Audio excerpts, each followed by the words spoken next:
Daily ভ্লগের আজ আমার দিন অষ্টাদশ। হাই, আমি সুস্মিতা।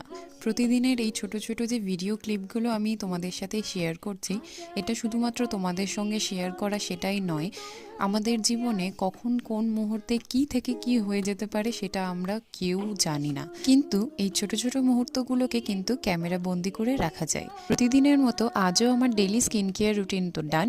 সকালবেলা ভেবেছিলাম কি খাবো, আগের দিনের একটু ভাত থেকে গিয়েছিল, সেইটাকে সমস্ত সবজির সাথে ফ্রাই করে নিয়েছিলাম। তোমাদের কাছে যা কিছু অ্যাভেলেবেল থাকবে সেটা দিয়ে কিন্তু তোমরা এটা করে নিতে পারো। সেদিন আমি দুপুরবেলা খেয়েছিলাম একটু আলাদা, আমার খুব খুব পছন্দের বিরিয়ানি, হ্যাঁ চিকেন বিরিয়ানি ছিল। সন্ধেবেলায় খেয়েছিলাম এই চাটা, সাথে নিয়েছিলাম একটা বড় বিস্কিট। হ্যাঁ, সেদিন আমি খেয়েছিলাম এই চিকেন কাটলেটটা আর সাথে এই চিকেন ফ্রাইড মোমোটা। এতটাই ভালো খেতে ছিল। তবে হ্যাঁ, এক প্লেট একজনের জন্য অনেকটাই বেশি। রাতের বেলা খেয়েছিলাম এই ব্রকলি সেদ্ধটা। তো আজকের মতো এতটাই, ফিরে আসছি নেক্সট ব্লগ।